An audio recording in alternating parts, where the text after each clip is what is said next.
Hello friends, मैं प्रियंका आर्य आप सबका आपके अपने चैनल लेट्स स्टार्ट स्टडी में बहुत बहुत स्वागत करती हूँ। आज से मैं सीटेट एग्जाम के लिए जूनियर लेवल की साइंस की क्लासेस भी स्टार्ट करूँ। तो इसमें आज हम आपका पहला चैप्टर जो आपके सिलेबस में पहला टॉपिक दिया हुआ है भोजन, उसके बारे में अध्ययन करेंगे।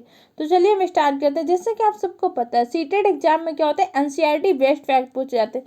इसलिए आपको 6 से 8 तक के एनसीईआरटी के साइंस की बुक को बहुत अच्छे से पढ़ लेना चाहिए, क्योंकि क्या होता है सारे क्वेश्चन आपको इन्हीं बुक से मिल जाते हैं। क्योंकि सीटेट में जो भी क्वेश्चन पूछे जाते हैं एनसीईआरटी बेस्ड ही पूछे जाते हैं। इसलिए इसमें मैंने क्या किया, जो एनसीईआरटी में कि बुकों में इंपॉर्टेंट पॉइंट इंपॉर्टेंट फैक्ट दिए उनको सबको मैंने इमेज के रूप में लगा के आपको समझाऊंगी। जिससे क्या होगा, अगर आपने बुक नहीं भी पढ़ी फिर भी अगर आपने इस सीरीज को रेगुलरली देख लिया बिना बुक पढ़े भी आप बहुत अच्छे से सारे क्वेश्चन इजीली सॉल्व कर लेंगे। क्योंकि उसमें जो भी इंपॉर्टेंट फैक्ट प्रीवियस ईयर में पूछे गए क्वेश्चन या इस तरह से क्वेश्चन पूछे जाने की संभावना है, उन सबकी इमेज लिख के मैं आपको इसमें समझाऊंगी।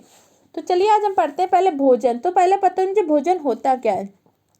तो भोजन वह खाद्य पदार्थ है जो हमारे शरीर के समस्त उपापचयी क्रियाओं को ऊर्जा उपलब्ध कराता है। तो हमारे शरीर में कौन कौन सी उपापचयी क्रियाएं होती है, जैसे पाचन, अवशोषण, स्वांगीकरण, ये सब उत्सर्जन, ये सब क्या होती है हमारे शरीर में होने वाली उपापचयी क्रियाएं।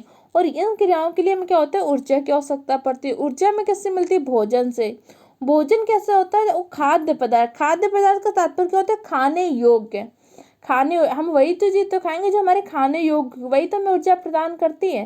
जैसे क्या होता है बहुत सारे लोग क्या होता है स्मोकिंग वगैरह करते हैं, तो वो कोई खाद्य पदार्थ तो है नहीं, खाने योग्य तो है नहीं, फिर भी लोग उसको जैसे तंबाकू वगैरह खाते हैं, तो क्या कोई कोई खाद्य पदार्थ नहीं। इसलिए मैं भोजन की परिभाषा में हमेशा ध्यान रखना है, उन चीज़ों को लेना है जो खाद्य पदार्थ हो, अर्थात जो खाने योग्य हो। तो भोजन क्या होता है, भोजन वह खाद्य पदार्थ है जो हमारे शरीर के समस्त उपापचय क्रियाओं क्या करता है, ऊर्जा की उपलब्ध कराता है।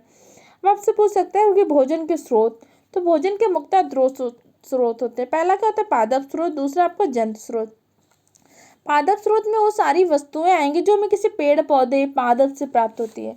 अब हमें पेड़ पौधे पादप से क्या क्या प्राप्त होता है, जैसे हमें सब्जियां, दाल, तिलहन, जैसे सरसों, तिल, ये सब हमें क्या पादप से प्राप्त होते हैं। अनाज, फल, ये सारी चीजें हमें क्या होती है, पादप से प्राप्त होती है। तो ये सब क्या हमारे पादप स्रोत है। अब जंतु स्रोत में क्या आएंगे, वे सारी वस्तुएं जो हमें किसी जंतु से प्राप्त होती हैं, जैसे दूध, दही, पनीर, मक्खन, अंडा, मांस, ये सब क्या होते हैं हमें किसी जंतु से प्राप्त होते हैं। तो क्या होते हैं, जंतु स्रोत होते हैं। चलिए आपके एनसीईआरटी के बुक में भोजन वाले चैप्टर में एक इंपॉर्टेंट ये इमेज दी हुई है। इसमें आपके इस टॉपिक का कुछ सारांश तथा कुछ प्रमुख शब्द दिए हुए, तो आपको इनके बारे में नॉलेज होना चाहिए। कई बार क्या होता है इन्हीं शब्दों से क्वेश्चन पूछ लेता है। जैसे क्या होता है एक बार आपके सर्वहारी से क्वेश्चन पूछा जा चुका, तो ये आपके प्रमुख जो शब्द दिए हुए इन सबको आपका मतलब जरूर पता होना चाहिए। जिस संगठक क्या होता है, उसके पार्ट होते हैं। जैसे आगे आप पढ़ेंगे भोजन के संगठक क्या होते हैं, भोजन के पोषक तत्व क्या होता है, जिन चीजों से मिलकर वो बना होता है उसे उसके क्या बोलते हैं, संगठक बोलते हैं। खाद्य का मैंने भी बताया कि खाने योग्य, खाद्य उससे बोलेंगे जो क्या होता है खाने योग्य, उसी को खाद्य बोलेंगे। मकरंद, जैसे आपके इसी में क्या हुआ, एक मधुमक्खी की फोटो दिखाई गई थी कि उससे हमें जिससे शहद प्राप्त होता है। तो शहद क्या एक प्रकार का जंतु स्रोत है, क्योंकि हमें मधुमक्खी के द्वारा प्राप्त होता है। तो मधुमक्खी क्या करती है, जो फूल बने होते हैं फूलों के रस में जो होता है वो ग्रहण करती है, क्या होता है उसका मकरंद होता है। तो ये क्या होता है, मकरंद होता है, आपसे पूछ सकते हो। और इसमें आपसे एक क्वेश्चन और पूछा जा सकता है कि मधुमक्खी के जो छत्ते हैं उसमें मधुमक्खी 3 प्रकार की होती है, रानी मधुमक्खी, श्रमिक मधुमक्खी तथा सिपाही मधुमक्खी। रानी मधुमक्खी का कार्य क्या होता है, रानी मधुमक्खी अंडे देती है। श्रमिक मधुमक्खी क्या होती है, भोजन की व्यवस्था करती है। और सिपाही मधुमक्खी क्या होती है, उनके अंडों की रक्षा करती है। तो आपसे पूछ सकते हैं कौन सी मधुमक्खी अंडे देती है, तो रानी मधुमक्खी। और अगला क्या होता है, अंकुरित बीज। अंकुरित बीज का आपके एनसीईआरटी में उल्लेख किया गया है कि जैसे कुछ बीज होते हैं उन्हें अंकुरित किए जाते हैं। जैसे आपने यहाँ पे आपके एनसीईआरटी में चने के अंकुरण का उल्लेख किया गया है कि अंकुर जब कोई बीज हो उसका हमें अंकुरण करना हो तो उसमें क्या कर सकते हैं, पानी युक्त नमी रख देते हैं पोटली बना के। उसमें क्या होता है कुछ समय पश्चात जब उचित नमी मिलने पे क्या होता है उनसे अंकुरण प्रारंभ हो जाता है। ये आपके एनसीईआरटी में उल्लेख किया गया। अगला पॉइंट क्या दिया, शाकाहारी। शाकाहारी किसे कहते हैं, वे जीव जंतु क्या होते हैं जो हरी सब्जियों पादप से प्राप्त स्रोतों पर निर्भर रहते हैं, जो मांस मछली आदि का सेवन नहीं करते, क्या होते हैं शाकाहारी। मांसाहारी किसे कहते हैं, जो जंतुओं स्रोत से प्राप्त होने वाले मांस मछली आदि का सेवन करते हो, क्या होते हैं मांसाहारी। सर्वाहारी किसे कहते हैं, जो शाकाहारी भी हो तथा मांसाहारी हो। जो शाकाहारी चीज़ें भी खाते हो तथा मांसाहारी भी खाते हो उसे क्या बोलते हैं, सर्वाहारी। जैसे मनुष्य क्या होता है, मनुष्य सर्वाहारी होता है। जैसे गाय भैंस बकरी ये क्या होते हैं, शाकाहारी होती है। शेर भेड़िया चीता ये सब क्या होते हैं, मांसाहारी होते हैं। सर्वाहारी कौन होता है, मानव, जो दोनों चीज़ें खा सकता है, शाकाहारी भी तथा मांसाहारी भी। तो इस पॉइंट को आप क्लियर समझ गए होंगे, क्योंकि ये पॉइंटों से कई बार क्या होता है, क्वेश्चन पूछे जा सकते हैं, क्योंकि ये इमेज आपके एनसीईआरटी की बुक में ये दी है। चलिए आपके एनसीईआरटी में इसी टॉपिक से क्या कुछ सारांश के रूप में दिया हो, तो चलिए हम उसका अध्ययन करते हैं। जैसे उन्होंने कहा कि भारत के विभिन्न प्रदेशों में खाए जाने वाले भोजन में बहुत अधिक विविधता है। जैसे क्या होता है कि आपके टॉपिक आगे पढ़ेंगे कि भोजन अलग अलग प्रदेशों में अलग अलग खाए जाते हैं। जैसे गुजरात का क्या होता है, ढोकला प्रसिद्ध है। ऐसे किसी क्षेत्र का कुछ और प्रसिद्ध है। क्या होता है, भोजन में अलग अलग क्षेत्रों में अलग अलग भोजन की डिशेज होती हैं। इसी तरह से आप होता है कि उन्होंने कहा कि भोजन में बहुत अधिक विविधता पाई जाती है, क्योंकि जिस क्षेत्र में जो अन्य चीज़ें ज़्यादा पाई जाएंगी, अनाज, वहाँ पे उसकी विविधता ज़्यादा देखने को मिलेगी। जैसे क्या होता है, छत्तीसगढ़ को क्या बोलता है, चावल का कटोरा, तो वहाँ पे चावल से बने खाद्य पदार्थ ज़्यादा मिलेंगे। और हमारे भोजन के मुख्य स्रोत क्या है, पादप तथा जंतु। जैसे मैंने आपको बताया भोजन के मुख्यतः दो स्रोत होते हैं, पादप स्रोत तथा जंतु स्रोत।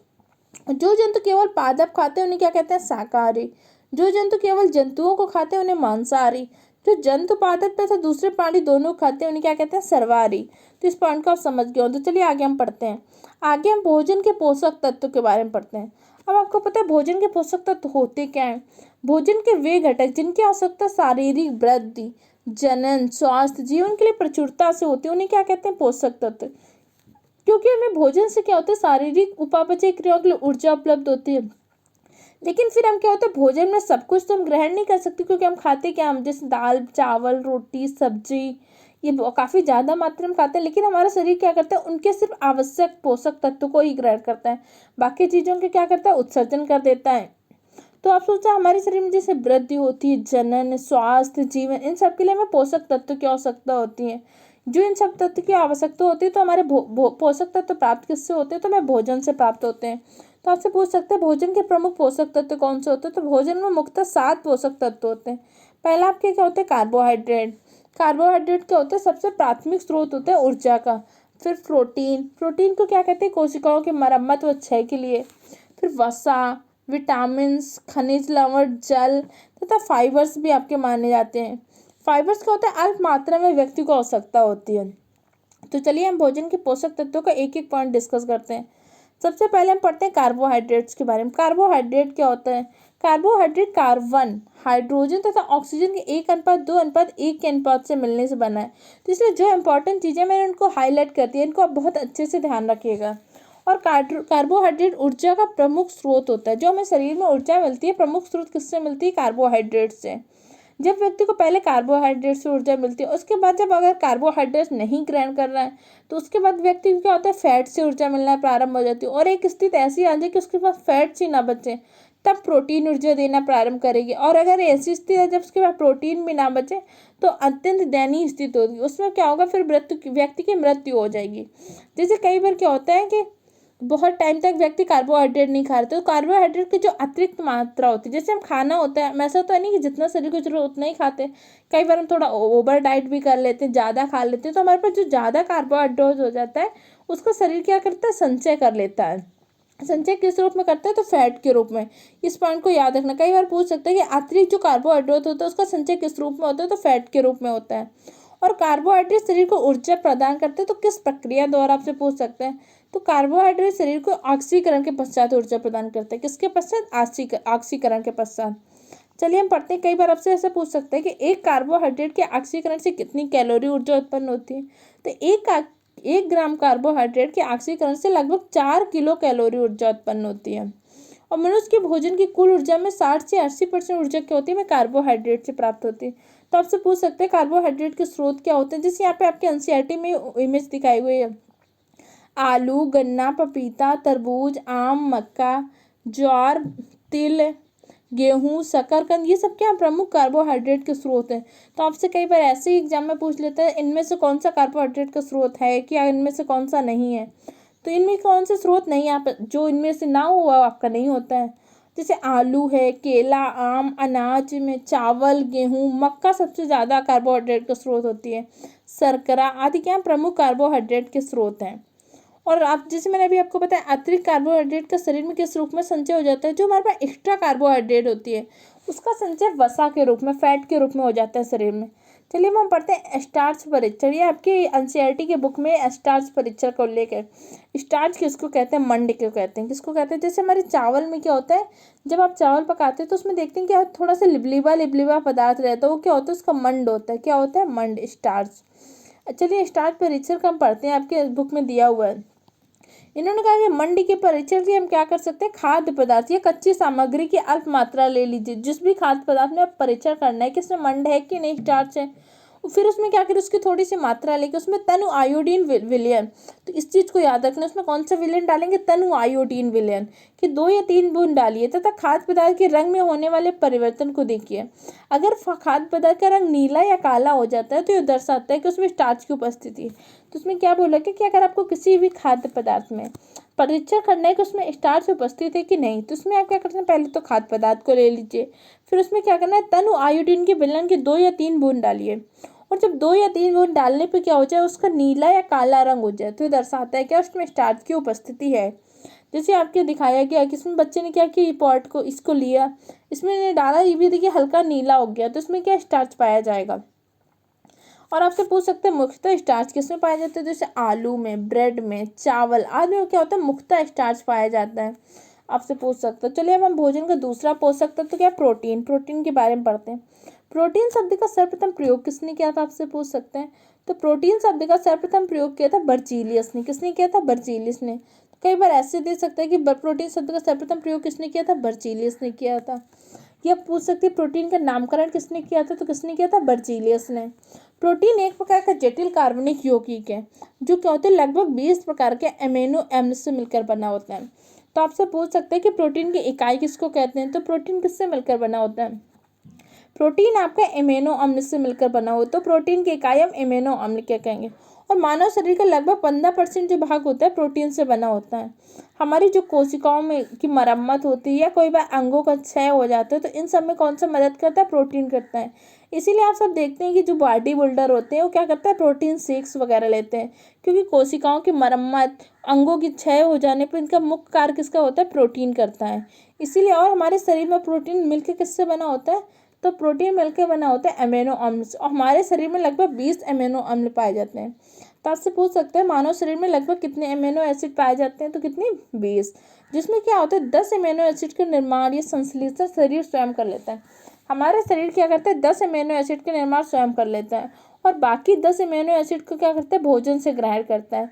जैसे हम अलग अलग चीज़ें खाते हैं तो उससे ग्रहण करता है, और 10 का निर्माण वो स्वयं कर लेता है। और प्रोटीन मिलके बने किससे होते हैं, एमिनो अम्ल। तो ये क्या होते हैं, आपस में बंध से जुड़े होते हैं। तो आपसे पूछ सकते हैं किस बंध से जुड़े होते हैं, तो प्रोटीन पॉलीपेप्टाइड बंध से जुड़े होते हैं। प्रोटीन किस बंध से जुड़े होते हैं, प्रोटीन पॉलीपेप्टाइड बंध से। प्रोटीन क्या होते हैं, कोशिकाओं की मरम्मत में सहायक है। जैसे मैंने भी आपको बताया क्या होते हैं, मरम्मत में सहायक होते हैं, इसलिए क्या करते हैं बॉडी बिल्डर्स प्रोटीन शेक वगैरह लेते हैं। 1 ग्राम प्रोटीन से लगभग कितनी 5.65 किलो कैलोरी ऊर्जा प्राप्त होती है। तो आपसे ऐसे पूछ सकते हैं 1 ग्राम प्रोटीन से कितनी ऊर्जा मिलती है, 1 ग्राम प्रोटीन से लगभग 5.65 किलो कैलोरी ऊर्जा प्राप्त होती है। अब प्रोटीन के स्रोत मुख्यतः जैसे आपके इसमें दिए हुए हैं, प्रोटीन के मुख्यतः स्रोत क्या है, जैसे चना, मूंग, तुअर, दालें, जैसे दालें होती हैं, सोयाबीन, अंडा, मछली, दूध, पनीर, ये सब क्या क्या प्रमुखतः पनीर के स्रोत, प्रोटीन के स्रोत हैं। तो कई बार आपसे पूछ सकते हैं इनमें कौन सा स्रोत नहीं है। जैसे प्रोटीन के कुछ पादप स्रोत होते हैं, कुछ जंतु स्रोत होते हैं। पादप स्रोत में जैसे सोयाबीन, राजमा, मटर। जंतु स्रोत में आपके पनीर, दूध, मछली, मांस आदि हैं। अब प्रोटीन की कमी से क्या होता है, व्यक्ति को कौन सा रोग हो जाता है, आपसे पूछ सकता है। तो प्रोटीन की कमी से क्या होता है, व्यक्ति को क्वाशियोकर व मेरस्मस रोग हो जाता है। कौन सा रोग हो जाता है, क्वाशियोकर व मेरस्मस नामक रोग हो जाता है। जैसे आपके इसमें दिया प्रोटीन युक्त भोजन को प्रायः शरीर वर्धक भोजन भी कहते हैं। तो आपसे पूछ सकता है कि किस भोजन को हम शरीर वर्धक भोजन कहते हैं, तो किसको कहते हैं, प्रोटीन युक्त भोजन को। चलिए अब आगे पढ़ते हैं फैट्स के बारे में। वसा, इसको कई बार लिपिड्स भी करके देते हैं, तो कई बार बच्चे कंफ्यूज होते हैं, इसको ध्यान रखना। फैट्स भी कहते हैं, वसा भी कहते हैं, तो लिपिड्स भी कहते हैं। वसा क्या होता है, वसा वसी अम्लों व ग्लिसरॉल के एस्टर होते हैं। इस पॉइंट को आपको याद रखना। वसा क्या होती है, वसी अम्ल तथा ग्लिसरॉल के एस्टर होते हैं जो कार्बन, हाइड्रोजन और ऑक्सीजन के संयोग से बने होते हैं। और 1 ग्राम वसा के जारण से क्या होता है, 9 किलो कैलोरी ऊर्जा निर्मुक्त होती है। तो आपसे पूछ सकता है 1 ग्राम वसा के जारण से कितनी ऊर्जा निर्मुक्त होती है। तो 1 ग्राम वसा के जारण से 9 किलो कैलोरी ऊर्जा निर्मुक्त होती है। और जब किसी व्यक्ति में वसा की अधिकता हो जाती है तो क्या होता है, उसे हाइपर कोलेस्ट्रोलीमिया नामक रोग हो जाता है। आपसे पूछ सकते हैं कि हाइपर कोलेस्ट्रोमिया नामक रोग किससे हो जाता है, वसा। और वसा में कौन सी वसा थी, तो कोलेस्ट्रॉल से। किससे, कोलेस्ट्रॉल से। आपसे पूछ सकते हैं किसके द्वारा, कोलेस्ट्रॉल के द्वारा ये रोग होता है। जैसे आप सबने पढ़ा होगा बहुत सारे ऑयल के बारे में, एड में सुना होगा कोलेस्ट्रॉल फ्री ऑयल। क्योंकि कोलेस्ट्रॉल क्या होते हैं, एक प्रकार की वसा होती है। जैसे वसा संतृप्त वसा, असंतृप्त वसा। तो कोलेस्ट्रॉल वाली वसा क्या होती है, धमनियों में जाके जमा हो जाती है, जिससे ब्लड का सर्कुलेशन में दिक्कत होती है। और जब ब्लड सर्कुलेशन में दिक्कत होती है तो व्यक्ति को कई बार क्या होता है, हार्ट अटैक वगैरह भी हो जाता है। ये हाइपर कोलेस्ट्रोमिया नामक रोग हो जाता है। तो इसमें देखिए आपके एनसीईआरटी में वसा के कुछ स्रोत दिखाए गए हैं। वसा के पहले पादप स्रोत दिखाए थे, तो कुछ जंतु स्रोत। पादप स्रोत कौन कौन से, जैसे सूरजमुखी का तेल है आपका, नारियल का तेल, सोयाबीन का तेल, सरसों का तेल, मूंगफली, बादाम तेल, ये सब आपके क्या है, पादप स्रोत हैं। उसके बाद क्या, कुछ जंतु स्रोत दिखाए गए। जंतु स्रोत में क्या है, जैसे मांस, मछली, घी, दूध, मक्खन, क्रीम, ये सब आपके क्या जंतु स्रोत हैं। अब हम चलिए पढ़ते हैं भोजन का अगला पोषक तत्व क्या है, विटामिन। विटामिन क्या होता है, एक प्रकार के कार्बनिक यौगिक है। तो आपसे ये भी पूछ सकते हैं, क्योंकि ये जो पॉइंट मैंने हाईलाइट किए ये मैंने एकदम नोट्स की तरह आपको पढ़ा रही हूँ, क्योंकि अगर जब ये आपसे क्वेश्चन फॉर्म में पूछे जाएंगे तब आपको ज़्यादा इसमें दिक्कत होती है। अभी जैसे आपको समझा रहे हैं कि विटामिन क्या है, तो उसमें पूछ सकते हैं कार्बनिक यौगिक, अकार्बनिक यौगिक, या एक प्रकार के तत्व या मिश्रण। ऐसे जब क्वेश्चन देगा तब आपको कन्फ्यूजन, इसलिए इन पॉइंट को बहुत अच्छे से ध्यान रखना है। विटामिन क्या एक प्रकार के कार्बनिक यौगिक हैं, जिनकी अत्यंत अल्प मात्रा मनुष्य की वृद्धि और विकास के लिए आवश्यक होती है। तो आप पूछ सकते हैं कौन से पोषक तत्व की अत्यंत कम मात्रा में आवश्यकता होती है लेकिन बहुत आवश्यक होते हैं, विटामिन। विटामिन की क्या होती है, हमें अल्प मात्रा चाहिए लेकिन बहुत ही ज़्यादा आवश्यक होते हैं व्यक्ति के विकास के लिए।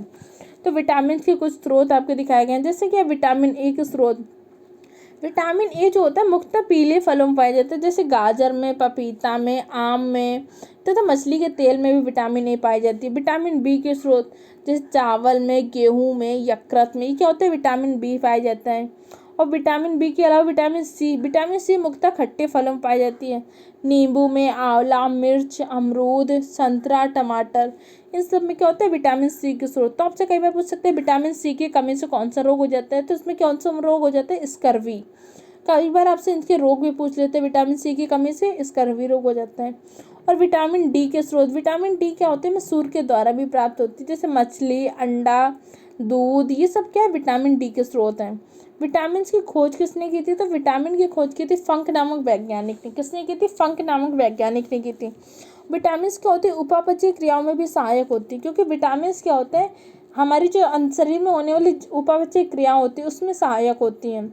अब आपसे विटामिन के दो पूछने से पहले पूछ सकते हैं कि कौन सी विटामिन जल में घुलनशील होती है, कौन सी वसा में घुलनशील होती है। तो विटामिन बी व विटामिन सी क्या होती है, आपके जल में घुलनशील विटामिन है। तथा vitamin D, vitamin E, vitamin के तथा विटामिन ए आपके क्या वसा में घुलनशील विटामिन। तो इन्हें आप ऐसे याद रख सकते हैं, विटामिन बी व सी क्या जल में घुलनशील विटामिन है। इसके बाद जो बचती है आपकी क्या होती है, वसा में घुलनशील विटामिन है।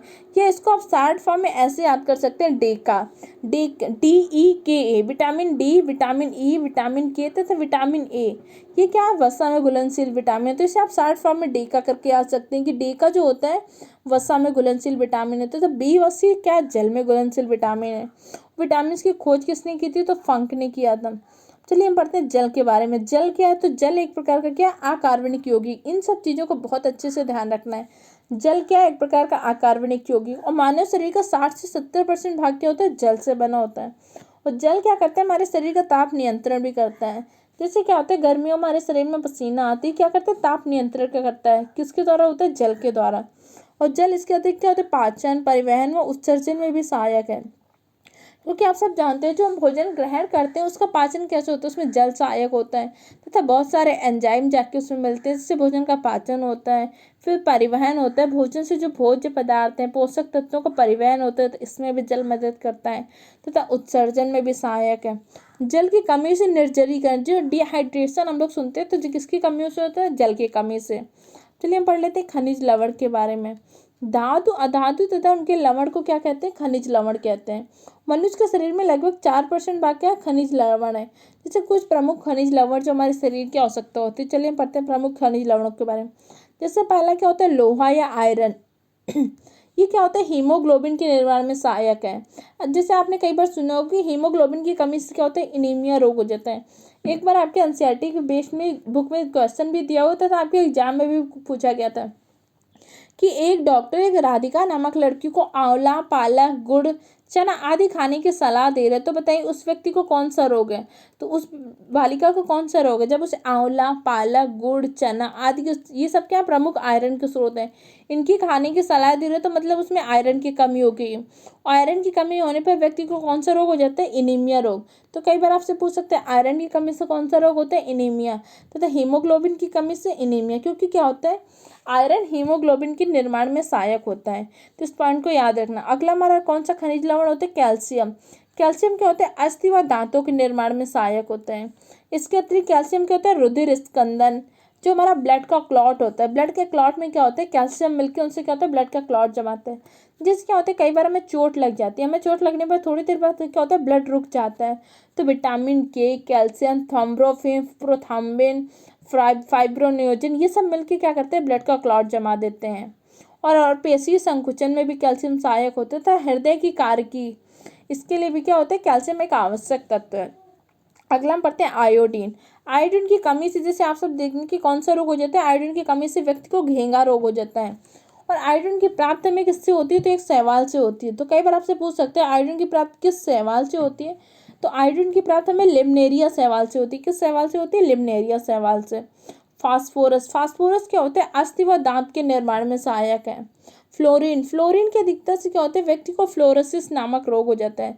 तो आपसे पूछ सकते हैं व्यक्ति को फ्लोरोसिस नामक रोग किसकी अधिकता से होता है? तो किसकी अधिकता से होता है? फ्लोरीन की अधिकता से। आपके खनिज लवण के कुछ स्रोत आपके एग्जाम में आपकी बुक में दिए हुए एनसीईआरटी पे, जैसे आयोडीन के कुछ स्रोत दिए हुए हैं, पालक, अदरक, ये सब क्या आयोडीन के स्रोत हैं। फास्फोरस के स्रोत दिए हुए हैं। लोहे के स्रोत जैसे मैंने आपको बताए थे, पालक वगैरह, ये सब क्या लोह का प्रमुख स्रोत है। और आप कैल्शियम के दूध, अंडा, ये सब क्या कैल्शियम के प्रमुख स्रोत हैं। तो आपसे कई बार स्रोत से संबंधित क्वेश्चन पूछ सकते हैं। चलिए हम पढ़ते हैं फाइबर। ये भी क्या होता है? भोजन के पोषक तत्व। फाइबर रेशा या कई बार से रुद्रांश भी बोलते हैं, रुद्रांश। ये क्या होता है? भोज्य पदार्थों में पाया जाने वाला रेशा युक्त पदार्थ है। फाइबर्स जो होते हैं एक रेशा युक्त पदार्थ होते हैं।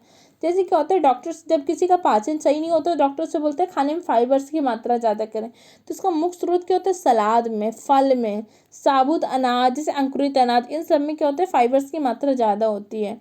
जैसे आपका फल है, अंकुरित अनाज, इन सब में क्या होता है? फाइबर्स की मात्रा पाई जाती है। अब आपका टॉपिक दिया संतुलित आहार। संतुलित आहार से तात्पर्य क्या होता है? संतुलित आहार से तात्पर्य ऐसे आहार से होता है जिसमें समस्त पोषक तत्व क्या उचित अनुपात में सम्मिलित हो। जैसे क्या होता है कि आपके एनसीईआरटी बुक में दो बच्चों की इमेज दिखाई गई है। इसमें एक बच्चा क्या मोटा है, दूसरा बच्चा जरूरत से ज्यादा पतला है। तो डॉक्टर ने दोनों की एक ही चीज बोली, सही खाना। क्या होता है? संतुलित आहार उस आहार को कहते हैं जिसमें उसे समस्त पोषक तत्व कौन कौन से हैं? कार्बोहाइड्रेट, प्रोटीन, फैट्स, खनिज लवण, जल, फाइबर्स, ये सब क्या है? भोजन के पोषक तत्व। इसमें जब सारे पोषक तत्व में एक उचित अनुपात में मिले तभी व्यक्ति का आहार क्या होगा? संतुलित आहार होगा। और आपकी एनसीईआरटी की बुक में संतुलित आहार की परिभाषा भी दी हुई है। सामान्यतः पूरे दिन में हम जो कुछ भी खाते हैं उसे आहार कहते हैं। हमारे शरीर की वृद्धि और अच्छे स्वास्थ्य को बनाए रखने के लिए आहार में वे सभी पोषक तत्व उचित मात्रा में होने चाहिए जिनकी हमारे शरीर को आवश्यकता है। कोई भी पोषक तत्व ना आवश्यकता से अधिक हो, ना ही आवश्यकता से कम हो। हमारे आहार में पर्याप्त मात्रा में रुक्षांश तथा जल भी होना चाहिए। इस प्रकार के आहार को हम क्या कहते हैं? संतुलित आहार। मतलब भोजन के समस्त पोषक पर्याप्त मात्रा में होने चाहिए और ना कम होने चाहिए ना ही ज्यादा होना। और हर व्यक्ति क्या होता है? संतुलित आहार की मात्रा एक निश्चित होती है। जैसे क्या होता है? काम करने वाले व्यक्ति को, जो मजदूर होते, उन्हें अधिक कैलोरी का भोजन चाहिए। और जैसे बच्चों को होता है कम कैलोरी का भोजन चाहिए। गर्भवती स्त्री को एक निश्चित कैलोरी अलग होती है। तो इन सबसे आपसे पूछ सकते हैं कि किसको कम चाहिए, किसको ज़्यादा चाहिए, स्त्रियों को कितनी कैलोरी चाहिए, पुरुषों को कितनी कैलोरी चाहिए। सबको क्या होता है? एक निश्चित होता है। किसी भी व्यक्ति की कैलोरी एक निश्चित नहीं होती कि हर व्यक्ति को इतनी ही खानी। हर व्यक्ति की कार्य क्षमता तथा उसके स्वास्थ्य के आधार पर कैलोरी अलग अलग निश्चित की जाती है। पढ़ते हैं भोजन का अनुरक्षण। तो अनुरक्षण का तात्पर्य क्या होता है? अनुरक्षण का तात्पर्य होता है खराब होने से बचाना। मतलब क्या होता है, भोजन को खराब होने से बचाने के लिए हम बहुत सारे खाद्य परिरक्षण की तकनीकों का प्रयोग करते हैं। आपसे पूछ सकते हैं खाद्य परिरक्षण क्या होता है। परिरक्षण एक ऐसी प्रक्रिया जिसके अंदर भोज्य उत्पादों को भौतिक या रासायनिक उपचार द्वारा खराब होने से बचाया जाता है। जैसे हमारे भोज्य पदार्थ होते हैं उनको क्या करते हैं, भौतिक या रासायनिक उपचार द्वारा हम खराब होने से बचाते हैं। इसी प्रक्रिया को क्या कहते हैं, खाद्य परिरक्षण कहते हैं। खाद्य परिरक्षण की प्रमुख विधियां होती हैं जैसे उच्च ताप उपचार, पाश्चुरीकरण, निर्जलीकरण, डिब्बाबंदी, हिमीकरण। उच्च ताप उपचार क्या होते हैं, बहुत सारी चीज़ें जैसे कि हम करते हैं गर्म कर देते हैं। बहुत सारी ऐसी चीज़ें होती हैं जिन्हें गर्म करने से उनके कीटाणु नष्ट हो जाते हैं, जिससे क्या होता है फिर वो सही बनी रहती हैं। पाश्चुरीकरण, जिससे क्या होता है दूध का पाश्चुरीकरण के द्वारा रखते हैं कि एक टाइम पे गर्म करने के बाद ठंडा कर देते हैं, फिर इसको गर्म कर देते हैं। ये कौन सी होती है, पाश्चुरीकरण। निर्जलीकरण, निर्जलीकरण क्या होता है, बहुत सारी चीज़ों की जैसे हवा निकाल के मतलब एयर टाइट बॉक्स में रख देते हैं। जैसे बहुत सारी चीज़ों को, मटर वगैरह को हम फ्रीजर में रख देते हैं। ये सब क्या होती है, निर्जलीकरण होती हैं। एक कोल्ड स्टोरेज में रखना, ये सब क्या होता है कि उनका जल निकाल देना, सुखा देना। मतलब क्या होता है, जैसे निर्जलीकरण में क्या होता है, निर्जलीकरण में क्या होता है जैसे उसका जल निकाल देना। जैसे आप बहुत सारी चीज़ें देखते होंगे, मटर वगैरह आती है, उसमें क्या होता है उसका जल निकाल के उसको उस टाइम पे कोल्ड स्टोरेज में रख देते हैं। डिब्बाबंदी क्या होती है, जैसे हम घरों में बहुत सारे सामान होते हैं, अचार वगैरह या कुछ अनाज, उनको क्या कर देते हैं, डिब्बा में बंद कर देते हैं जिससे उसमें कोई नमी वगैरह ना जा सके। हिमीकरण, जैसे हम घर में क्या होता है कुछ ऐसी चीज़ें होती हैं जो खराब होने लगती हैं, उसको क्या करते हैं, फ्रिज में रख देते हैं, फ्रीजिंग कर देते हैं। इस प्रक्रिया को क्या कहते हैं, हिमीकरण कहते हैं। और आपके एनसीईआरटी की बुक में एक ये टेबल दी हुई है, चलिए इसका अध्ययन कर लेते हैं। इसमें क्या विटामिन व खनिज लवण की कमी के कारण कुछ होने वाले रोग पूछे गए हैं। जैसे क्या होता है, विटामिन ए की कमी से कौन सा रोग होता है, छींकते या दृष्टिहीनता या रतौंधी, कई बार पूछ सकते हैं। विटामिन बी1 की कमी से बेरी बेरी रोग हो जाता है। विटामिन सी की कमी से स्कर्वी। विटामिन डी की कमी से रिकेट्स हो जाता है। कैल्शियम की कमी से क्या होता है, अस्थियों और दंत में दांतों में क्षय होने लगता है। आयोडीन की कमी से घेंगा रोग हो जाता है। लोहे की कमी से क्या होता है, अरक्तता, जिसे क्या कहते हैं, एनीमिया कहते हैं। तो ये सारे क्वेश्चन आपसे पूछे जा सकते हैं। अब जैसे ये आपके इंपॉर्टेंट पॉइंट जो आपके दिए गए, जैसे संतुलित आहार। संतुलित आहार क्या होता है, संतुलित आहार उस आहार को कहते हैं जिसमें भोजन के समस्त पोषक तत्व उचित अनुपात में सम्मिलित हो। ऐसे आहार को हम क्या बोलते हैं, संतुलित आहार। बेरी बेरी, जैसे यहाँ पे दिखा हुआ विटामिन बी1 की कमी से कौन सा रोग होता है, बेरी बेरी। कार्बोहाइड्रेट, कार्बोहाइड्रेट क्या होते हैं, जो ऊर्जा देने के प्राथमिक स्रोत होते हैं। जैसे आलू होता है, मक्का होता है, ये सब क्या कार्बोहाइड्रेट के प्रमुख स्रोत है। ये क्या होता है, कार्बन, हाइड्रोजन तथा ऑक्सीजन के संयोग से बनते हैं। ऊर्जा क्या होता है, किसी भी व्यक्ति की कार्य करने की जो क्षमता होती है, क्या होती है, उसकी ऊर्जा। जैसे कोई व्यक्ति कितना कार्य कर लेता है तो हम कहते हैं उसकी ऊर्जा ज़्यादा है, उसकी कम है। तो किसी व्यक्ति की कैपेसिटी, कार्य करने की जो क्षमता होती है, उसे क्या कहते हैं, ऊर्जा। वसा, वसा क्या होता है, फैट्स होता है। जैसे हम ऑयल वगैरह खाते हैं, इनसे क्या होता है, फैट्स मिलता है, लेकिन इनकी भी हमें थोड़ी मात्रा में शरीर को आवश्यकता होती है। खनिज, खनिज लवण, जैसे मैंने आपको बताया, लोहा, सोडियम, फास्फोरस, क्लोरीन, फ्लोरीन, ये सब क्या होता है, हमारे शरीर के आवश्यक खनिज होते हैं जो हमारे शरीर में आवश्यकता होती है। पोषक तत्व क्या होते हैं, वे तत्व जो शरीर से क्या होते हैं, भोजन के द्वारा में आवश्यक जीवन की क्रियाओं के लिए हमें तत्व उपलब्ध कराते हैं, जो हमारे जैसे होता है प्रोटीन है, कार्बोहाइड्रेट, वसा, ये सब क्या भोजन के पोषक तत्व हैं। प्रोटीन, प्रोटीन क्या होती है, हमारे जो शरीर में, शरीर की कोशिकाओं के क्षय तथा अंगों की मरम्मत, इन सब के लिए कौन सी होती है, प्रोटीन। इसीलिए प्रोटीन को क्या कहते हैं, शरीर वर्धक भी कहते हैं। इसीलिए क्या होता है, जो बॉडी वगैरह बनाते हैं, बॉडी बिल्डर्स क्या करते हैं, प्रोटीन शेक्स लेते हैं। रुचांश, इसे हम क्या बोलते हैं, फाइबर्स कहते हैं। स्कर्वी, विटामिन सी की कमी से होने वाला रोग, और विटामिन सी मुख्यतः किसमें पाई जाती है, खट्टे फलों में। मंड, मंड क्या होता है, स्टार्च, जैसे मैंने आपको स्टार्च परीक्षा बताया था, आलू में, चावल में, ये क्या मुख्यतः स्टार्च पाया जाता है। विटामिन, विटामिन की खोज किसने की थी, विटामिन की खोज की थी फंक नामक वैज्ञानिक ने। इस तरह से आपने इसके इंपॉर्टेंट पॉइंट देख ली, क्योंकि कई बार क्या होता है कि इंपॉर्टेंट पॉइंट जो दिए इन्हीं से क्वेश्चन पूछे जा जाते हैं। अब इसका सारांश में आपके एनसीईआरटी बुक में दिया हुआ है कि हमारे भोजन के मुख्य पोषक तत्वों के नाम कार्बोहाइड्रेट, प्रोटीन, वसा, विटामिन, खनिज लवण है। तो आपसे पूछ सकते हैं पोषक तत्व कौन कौन से हैं, कार्बोहाइड्रेट, प्रोटीन, वसा, विटामिन, खनिज लवण, ये सब क्या हमारे भोजन के प्रमुख पोषक तत्व हैं। इनके अतिरिक्त भोजन में क्या होता है, रेशे, फाइबर्स तथा जल की भी आवश्यकता होती है, क्योंकि जल क्या करता है, उत्सर्जन में, पाचन में तथा ताप नियंत्रण में सहायक होता है। कार्बोहाइड्रेट तथा वसा हमारे शरीर को मुख्य रूप से ऊर्जा प्रदान करते हैं। जैसे मैंने आपको बताया था पहले में, कार्बोहाइड्रेट ऊर्जा प्रदान करते हैं। उसके बाद क्या होता है, फैट्स ऊर्जा प्रदान करता है। अगर मान ली किसी कंडीशन में व्यक्ति के पास फैट भी नहीं रहा तो इस कंडीशन में क्या होगा, उसको प्रोटीन ऊर्जा उपलब्ध कराएगा। लेकिन अगर ये कंडीशन आ जाएगी तो व्यक्ति की बहुत ही दयनीय स्थिति होगी, मतलब उसकी डेथ भी हो सकती है कि अगर प्रोटीन से उसे ऊर्जा मिलने लगेगी। और दूसरा क्या होता है, आपका पॉइंट दिया, प्रोटीन तथा खनिज लवण की आवश्यकता हमारे शरीर की वृद्धि तथा अनुरक्षण के लिए होती है। विटामिन हमारे शरीर को क्या होती है, रोगों की रक्षा करने में सहायता करती हैं। संतुलित आहार में हमारे शरीर के लिए आवश्यक सभी पोषक तत्वों तथा पर्याप्त रुक्षांश और जल उचित मात्रा में उपस्थित रहते हैं। संतुलित आहार क्या होता है, जिसमें सभी पोषक तत्व उचित मात्रा में सम्मिलित हों और हमारे आहार में लंबी अवधि तक एक से अधिक पोषक तत्वों की न्यूनता से विशिष्ट रोग तथा विकार उत्पन्न हो जाते हैं। इसका मतलब क्या है कि जैसे हमारे आहार में क्या होता है, किसी चीज़ की कमी हो जाए, जैसे आपने पढ़ा विटामिन ए की कमी से रतौंधी हो जाती है, विटामिन बी1 की कमी से बेरी विटामिन सी की कमी से स्कर्वी, प्रोटीन की कमी से मेरस्मस नामक रोग हो जाता है। इस तरह से उन्होंने बताया आयोडीन की कमी से घेंगा। उन्होंने कहा कि कोई भी पोषक तत्व क्या अगर काफ़ी निरंतर मात्रा नहीं उपलब्ध होगी तो हमें उससे कमी हो जाती है। इसलिए हमेशा एक व्यक्ति को क्या होना चाहिए, संतुलित आहार लेना चाहिए जिसमें उसके समस्त पोषक तत्व उपलब्ध हो। चलिए, इस तरह से आज हमने भोजन चैप्टर को कंप्लीट किया। इस तरह से आपको अगर ये सीरीज हेल्पफुल लग रही है तो हमारे चैनल को सब्सक्राइब करें तथा वीडियो को लाइक करें।